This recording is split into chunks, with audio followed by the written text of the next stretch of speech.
جو لوگ اپنی عورتوں کے پاس جانے کی قسم کھا لیں ان کو 4 مہینے تک انتظار کرنا چاہیے۔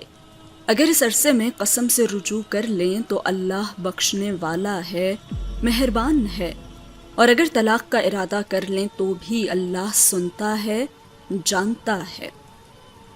اور طلاق والی عورتیں 3 حیض تک اپنے تئیں روکے رہیں، اور اگر وہ اللہ اور روز قیامت پر ایمان رکھتی ہیں تو ان کو جائز نہیں کہ اللہ نے جو کچھ ان کے شکم میں پیدا کیا ہے اس کو چھپائیں، اور ان کے خاوند اگر پھر موافقت چاہیں تو اس مدت میں وہ ان کو اپنی زوجیت میں لے لینے کے زیادہ حقدار ہیں۔ اور عورتوں کا حق مردوں پر ویسا ہی ہے جیسے دستور کے مطابق مردوں کا حق عورتوں پر ہے، البتہ مردوں کو عورتوں پر 1 درجہ فضیلت ہے، اور اللہ غالب ہے، صاحب حکمت ہے۔ طلاق صرف 2 بار ہے، یعنی جب 2 دفعہ طلاق دے دی جائے تو پھر عورتوں کو یا تو بطریق شائستہ نکاح میں رہنے دینا ہے یا بھلائی کے ساتھ چھوڑ دینا ہے، اور یہ جائز نہیں کہ جو مہر تم ان کو دے چکے ہو ان میں سے کچھ واپس لے لو۔ ہاں، اگر زن و شوہر کو خوف ہو کہ وہ اللہ کی حدوں کو قائم نہیں رکھ سکیں گے تو اگر عورت خاوند کے ہاتھ سے رہائی پانے کے بدلے میں کچھ دے ڈالے تو دونوں پر کچھ گناہ نہیں۔ یہ اللہ کی مقرر کی ہوئی حدیں ہیں، ان سے باہر نہ نکلنا، اور جو لوگ اللہ کی حدوں سے باہر نکل جائیں گے وہ گنہگار ہوں گے۔ پھر اگر شوہر 2 طلاقوں کے بعد تیسری طلاق عورت کو دے دے تو اس کے بعد جب تک عورت کسی دوسرے شخص سے نکاح نہ کر لے اس پہلے شوہر پر حلال نہ ہوگی۔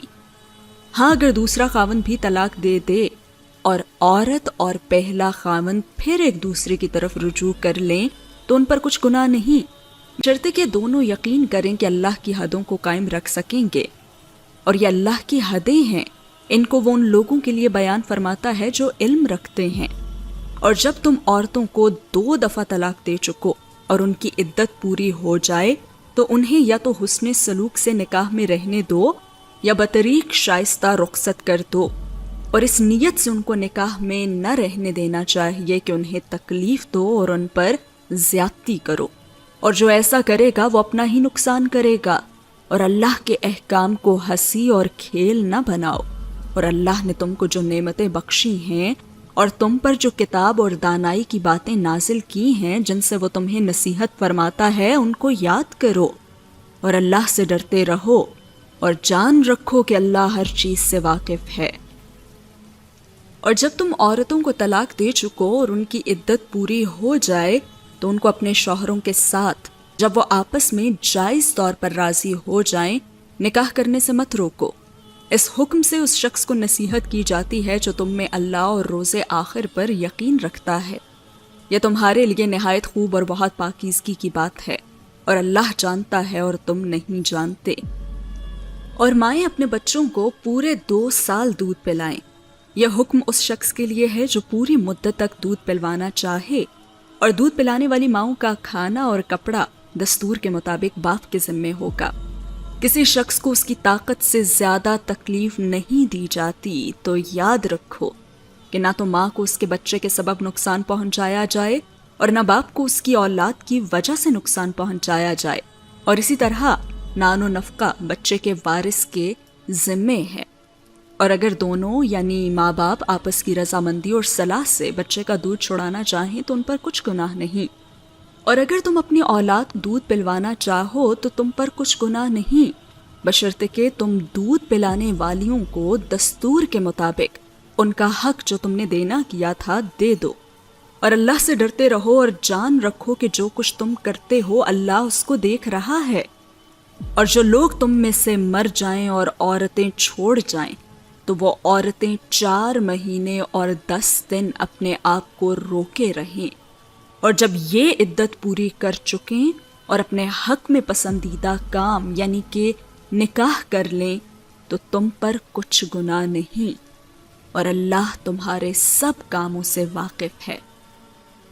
اگر تم اشارے کنائے میں عورتوں کو نکاح کا پیغام بھیجو یا نکاح کی خواہش کو اپنے دلوں میں مخفی رکھو تو تم پر کچھ گناہ نہیں، اللہ کو معلوم ہے کہ تم ان سے نکاح کا ذکر کرو گے، مگر ایام عدت میں اس کے سوا کہ دستور کے مطابق کوئی بات کہہ دو پوشیدہ طور پر ان سے قول و قرار نہ کرنا، اور جب تک عدت پوری نہ ہو لے نکاح کا پختہ ارادہ نہ کرنا، اور جان رکھو کہ جو کچھ تمہارے دلوں میں ہے اللہ کو سب معلوم ہے، تو اس سے ڈرتے رہو، اور جان رکھو کہ اللہ بخشنے والا ہے، حلم والا ہے۔ اور اگر تم عورتوں کو ان کے پاس جانے یا ان کا مہر مقرر کرنے سے پہلے طلاق دے دو تو تم پر کچھ گناہ نہیں، ہاں ان کو دستور کے مطابق کچھ خرچ ضرور دو، یعنی مقدور والا اپنے مقدور کے مطابق دے اور تنگ دست اپنی حیثیت کے مطابق۔ نیک لوگوں پر یہ ایک طرح کا حق ہے۔ اور اگر تم عورتوں کو ان کے پاس جانے سے پہلے طلاق دے دو لیکن مہر مقرر کر چکے ہو تو آدھا مہر دینا ہوگا۔ ہاں اگر عورتیں مہر بخش دیں یا مرد جن کے ہاتھ میں عقد نکاح ہے اپنا حق چھوڑ دیں اور پورا مہر دے دیں تو ان کو اختیار ہے، اور اگر تم مرد لوگ ہی اپنا حق چھوڑ دو تو یہ پرہیزگاری کی بات ہے اور آپس میں بھلائی کرنے کو فراموش نہ کرنا۔ کچھ شک نہیں کہ اللہ تمہارے سب کاموں کو دیکھ رہا ہے۔ مسلمانوں، سب نمازیں خصوصاً بیچ کی نماز یعنی نماز عصر پورے اہتمام کے ساتھ ادا کرتے رہو اور اللہ کے آگے ادب سے کھڑے رہا کرو۔ پھر اگر تم خوف کی حالت میں ہو تو پیادے یا سوار جس حال میں ہو نماز پڑھ لو۔ پھر جب امن و اطمینان ہو جائے تو جس طریق سے اللہ نے تم کو سکھایا ہے جو تم پہلے نہیں جانتے تھے اللہ کو یاد کرو۔ اور جو لوگ تم میں سے مر جائیں اور عورتیں چھوڑ جائیں وہ اپنی عورتوں کے حق میں وصیت کر جائیں کہ ان کو 1 سال تک خرچ دیا جائے اور گھر سے نہ نکالی جائیں۔ ہاں اگر وہ خود گھر سے چلی جائیں اور اپنے حق میں پسندیدہ کام یعنی نکاح کر لیں تو تم پر کچھ گناہ نہیں، اور اللہ زبردست ہے، حکمت والا ہے۔ اور مطلقہ عورتوں کو بھی دستور کے مطابق نان و نفقہ دینا چاہیے، پرہیزگاروں پر یہ بھی حق ہے۔ اسی طرح اللہ اپنے احکام تمہارے لیے بیان فرماتا ہے تاکہ تم سمجھ سکو۔ بھلا تم نے ان لوگوں کو نہیں دیکھا جو شمار میں ہزاروں ہی تھے اور موت کے ڈر سے اپنے گھروں سے نکل بھاگے تھے، تو اللہ نے ان کو حکم دیا کہ مر جاؤ، پھر ان کو زندہ بھی کر دیا۔ کچھ شک نہیں کہ اللہ لوگوں پر مہربانی رکھتا ہے، لیکن اکثر لوگ شکر نہیں کرتے۔ اور مسلمانوں، اللہ کی راہ میں جہاد کرو اور جان رکھو کہ اللہ سب کچھ سنتا ہے، سب کچھ جانتا ہے۔ کون ہے کہ اللہ کو قرض حسنہ دے کہ وہ اس کے بدلے اس کو کئی گنا زیادہ دے گا، اور اللہ ہی روزی کو تنگ کرتا ہے اور وہی اسے کشادہ کرتا ہے، اور تم اسی کی طرف لوٹ کر جاؤ گے۔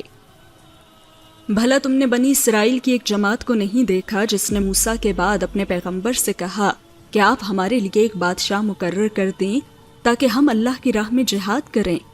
پیغمبر نے کہا کہ اگر تم کو جہاد کا حکم دیا جائے تو ایسا تو نہیں کہ لڑنے سے پہلو دہی کرو۔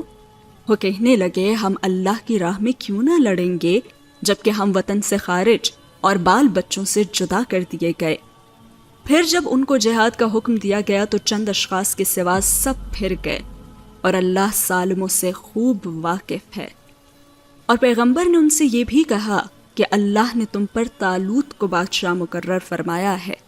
وہ بولے کہ اسے ہم پر بادشاہی کا حق کیوں کر ہو سکتا ہے، اس سے بڑھ کر بادشاہی کے مستحق تو ہم ہیں، اور اس کے پاس تو بہت سی دولت بھی نہیں۔ پیغمبر نے کہا کہ اللہ نے اس کو تم پر فضیلت دی ہے اور بادشاہی کے لیے منتخب فرمایا ہے۔ اس نے اسے علم بھی بہت سا بخشا ہے اور تن و توش بھی بڑا عطا کیا ہے، اور اللہ کو اختیار ہے جسے چاہے بادشاہی بخشے۔ وہ بڑا کشائش والا ہے، دانا ہے۔ اور پیغمبر نے ان سے کہا کہ ان کی یعنی طالوت کی بادشاہی کی نشانی یہ ہے کہ تمہارے پاس وہ صندوق آئے گا جس کو فرشتے اٹھائے ہوئے ہوں گے، اس میں تمہارے پروردگار کی طرف سے تسلی بخشنے والی چیز ہوگی، اور کچھ اور چیزیں بھی ہوں گی جو موسیٰ اور ہارون چھوڑ گئے تھے۔ اگر تم ایمان رکھتے ہو تو یہ تمہارے لیے ایک بڑی نشانی ہے۔ غرض جب طالوت فوجیں لے کر روانہ ہوا تو اس نے ان سے کہا کہ اللہ ایک نہر سے تمہاری آزمائش کرنے والا ہے، جو شخص اس میں سے پانی پی لے گا اس کی نسبت تصور کیا جائے گا کہ وہ میرا نہیں، اور جو نہ پیے گا وہ سمجھا جائے گا کہ میرا ہے۔ ہاں اگر کوئی ہاتھ سے چلو بھر پانی پی لے تو خیر۔ جب وہ لوگ نہر پر پہنچے تو چند آدمیوں کے سوا سب نے پانی پی لیا۔ پھر جب طالوت اور مومن لوگ جو اس کے ساتھ تھے نہر کے پار ہو گئے تو کہنے لگے کہ آج ہم میں جالوت اور اس کے لشکر سے مقابلہ کرنے کی طاقت نہیں۔ جو لوگ یقین رکھتے تھے کہ ان کو اللہ کے روبرو حاضر ہونا ہے، وہ کہنے لگے کہ بسا اوقات تھوڑی سی جماعت نے اللہ کے حکم سے بڑی جماعت پر فتح حاصل کی ہے، اور اللہ ثابت قدم رہنے والوں کے ساتھ ہے۔ اور جب وہ لوگ جالوت اور اس کے لشکر کے مقابل میں آئے تو اللہ سے دعا کی کہ اے پروردگار، ہم پر صبر کے دہانے کھول دے اور ہمیں لڑائی میں ثابت قدم رکھ اور لشکر کفار پر فتح یاب کر۔ تو طالوت کی فوج نے اللہ کے حکم سے ان کو شکست دے دی، اور داؤد نے جالوت کو قتل کر ڈالا، اور اللہ نے ان کو بادشاہی اور دانائی بخشی اور جو کچھ چاہا سکھایا۔ اور اگر اللہ لوگوں کو ایک دوسرے پر چڑھائی اور حملہ کرنے سے نہ ہٹاتا رہتا تو قرۂ ارض تباہ ہو جاتا، لیکن اللہ اہل عالم پر بڑا مہربان ہے۔ اللہ کی آیتیں ہیں جو ہم تم کو سچائی کے ساتھ پڑھ کر سناتے ہیں، اور اے محمد صلی اللہ علیہ وآلہ وسلم، تم بلا شبہ پیغمبروں میں سے ہو۔ یہ پیغمبر جو ہم وقتاً فوقتاً بھیجتے رہتے ہیں، ان میں سے ہم نے بعض کو بعض پر فضیلت دی ہے۔ بعض ایسے ہیں جن سے اللہ نے گفتگو کی، اور بعض کے دوسرے امور میں مرتبے بلند کیے۔ اور عیسیٰ ابن مریم کو ہم نے کھلی ہوئی نشانیاں عطا کی اور روح القدس سے ان کو مدد دی۔ اور اگر اللہ چاہتا تو ان سے پچھلے لوگ اپنے پاس کھلی نشانیاں آنے کے بعد آپس میں نہ لڑتے، لیکن انہوں نے اختلاف کیا تو ان میں سے بعض تو ایمان لے آئے اور بعض کافر ہی رہے۔ اور اگر اللہ چاہتا تو یہ لوگ باہم جنگ و قتال نہ کرتے، لیکن اللہ جو چاہتا ہے کرتا ہے۔ اے ایمان والو، جو مال ہم نے تم کو دیا ہے اس میں سے اس دن کے آنے سے پہلے پہلے خرچ کر لو، جس میں نہ اعمال کا سودا ہو اور نہ دوستی اور سفارش ہو سکے، اور کفر کرنے والے لوگ ظالم ہیں۔ اللہ وہ معبود برحق ہے کہ اس کے سوا کوئی عبادت کے لائق نہیں، زندہ ہے، سب کو تھامنے والا، اسے نہ اونگ آتی ہے نہ نیند۔ جو کچھ آسمانوں میں اور جو کچھ زمین میں ہے سب اسی کا ہے۔ کون ہے کہ اس کی اجازت کے بغیر اس سے کسی کی سفارش کر سکے؟ جو کچھ لوگوں کے روبرو ہو رہا ہے اور جو کچھ ان کے پیچھے ہو چکا ہے اسے سب معلوم ہے، اور لوگ اس کی معلومات میں سے کسی چیز پر دسترس حاصل نہیں کر سکتے۔ ہاں، جس قدر وہ چاہتا ہے اسی قدر معلوم کرا دیتا ہے۔ اس کی بادشاہی اور علم آسمان اور زمین سب پر حاوی ہے، اور اسے ان کی حفاظت کچھ بھی دشوار نہیں۔ وہ بڑا عالی رتبہ ہے، جلیل القدر ہے۔ دین اسلام میں کوئی زبردستی نہیں ہے۔ ہدایت صاف طور پر ظاہر اور گمراہی سے الگ ہو چکی ہے۔ تو جو شخص بتوں سے اعتقاد نہ رکھے اور اللہ پر ایمان لائے، اس نے ایسی مضبوط رسی ہاتھ میں پکڑ لی ہے جو کبھی ٹوٹنے والی نہیں، اور اللہ سب کچھ سنتا ہے، سب کچھ جانتا ہے۔ جو لوگ ایمان لائے ہیں ان کا دوست اللہ ہے کہ اندھیرے سے نکال کر روشنی میں لے جاتا ہے، اور جو کافر ہیں ان کے دوست شیطان ہیں کہ ان کو روشنی سے نکال کر اندھیرے میں لے جاتے ہیں۔ یہی لوگ اہل دوزخ ہیں کہ اس میں ہمیشہ رہیں گے۔ بھلا تم نے اس شخص کو نہیں دیکھا جو اس غرور کے سبب سے کہ اللہ نے اس کو سلطنت بخشی تھی، ابراہیم سے اپنے پروردگار کے بارے میں جھگڑنے لگا؟ جب ابراہیم نے کہا میرا پروردگار تو وہ ہے جو زندگی دیتا ہے اور موت دیتا ہے، وہ بولا کہ زندگی اور موت تو میں بھی دے سکتا ہوں۔ ابراہیم نے کہا کہ اللہ تو سورج کو مشرق سے نکالتا ہے، آپ اسے مغرب سے نکال دیجئے۔ یہ سن کر وہ کافر ہکا بکا رہ گیا، اور اللہ بے انصافوں کو ہدایت نہیں دیا کرتا۔ یا اسی طرح اس شخص کو نہیں دیکھا جس کا ایک بستی پر جو اپنی چھتوں پر گری پڑی تھی گزر ہوا، تو اس نے کہا کہ اللہ اس کے باشندوں کو مرنے کے بعد کیوں کر زندہ کرے گا؟ تو اللہ نے اس کی روح قبض کر لی اور 100 برس تک اس کو مرتا رکھا۔ پھر اس کو اٹھایا اور پوچھا تم کتنا عرصہ مرے پڑے رہے ہو؟ اس نے جواب دیا کہ 1 دن یا اس سے بھی کم۔ اللہ نے فرمایا نہیں بلکہ 100 برس مرے رہے ہو، اور اپنے کھانے پینے کی چیزوں کو دیکھو کہ اتنی مدت میں مطلق سڑی گسی نہیں، اور اپنے گدھے کو بھی دیکھو جو مرا پڑا ہے۔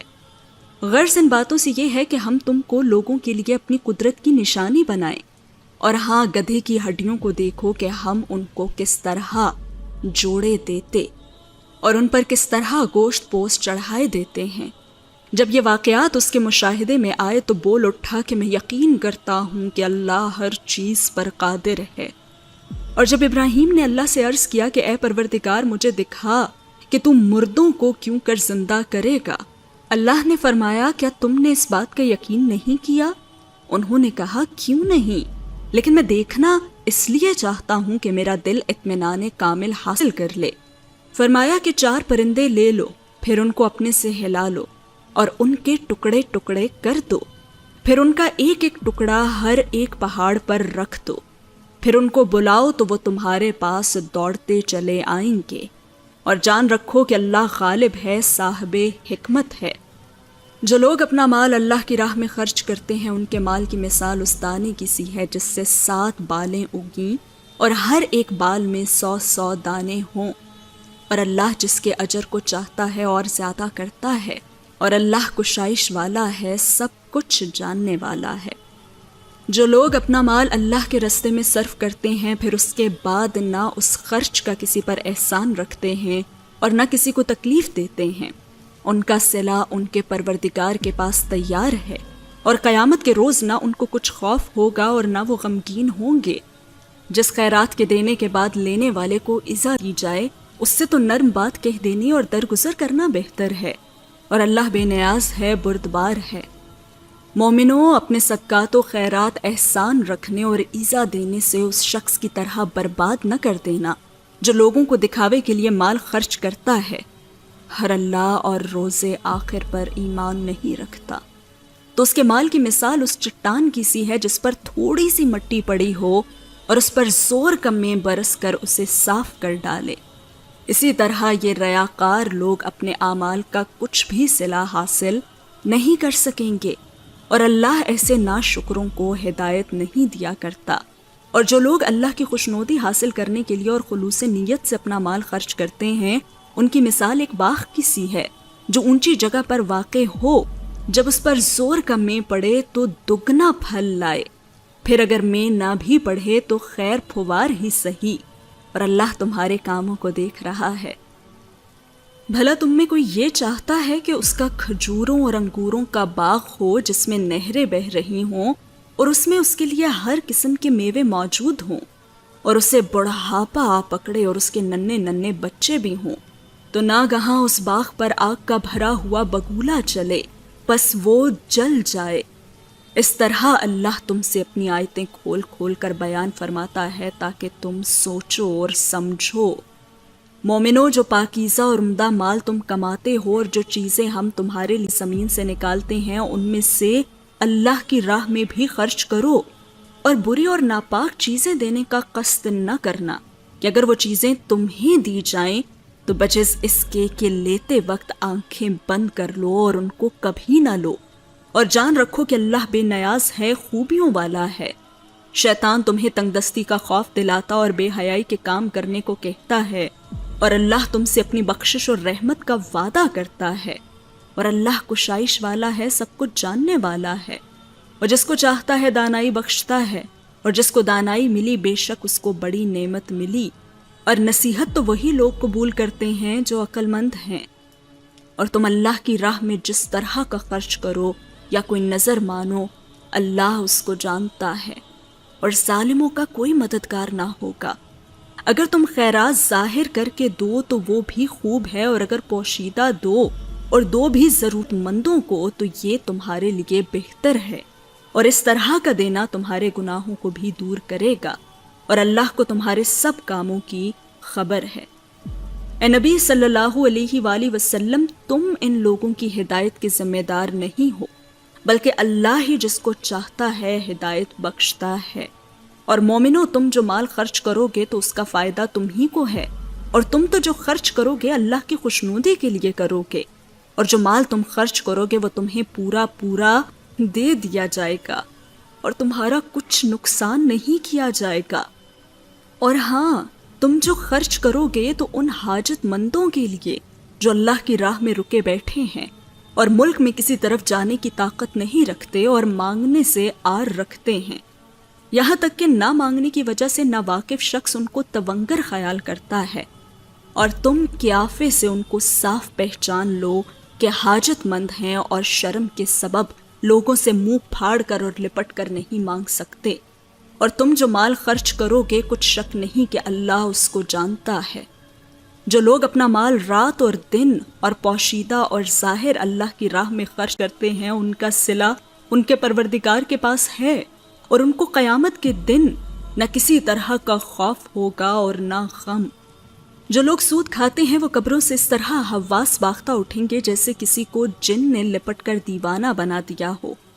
یہ اس لیے کہ وہ کہتے ہیں کہ سودا بیچنا بھی تو نفع کے لحاظ سے ویسا ہی ہے جیسے سود لینا، حالانکہ سودے کو اللہ نے حلال کیا ہے اور سود کو حرام. تو جس شخص کے پاس اللہ کی نصیحت پہنچی اور وہ سود لینے سے باز آ گیا تو جو پہلے ہو چکا وہ اس کا، اور قیامت میں اس کا معاملہ اللہ کے سپرد. اور جو پھر لینے لگا تو ایسے لوگ دوزخی ہیں کہ ہمیشہ دوزخ میں جلتے رہیں گے. اللہ سود کو نابود یعنی بے برکت کرتا اور خیرات کی برکت کو بڑھاتا ہے، اور اللہ کسی ناشکر گنہگار کو دوست نہیں رکھتا. جو لوگ ایمان لائے اور نیک عمل کرتے اور نماز پڑھتے اور زکوٰۃ دیتے رہے ان کو ان کے کاموں کا صلہ اللہ کے ہاں ملے گا، اور قیامت کے دن ان کو نہ کچھ خوف ہوگا اور نہ وہ غمناک ہوں گے.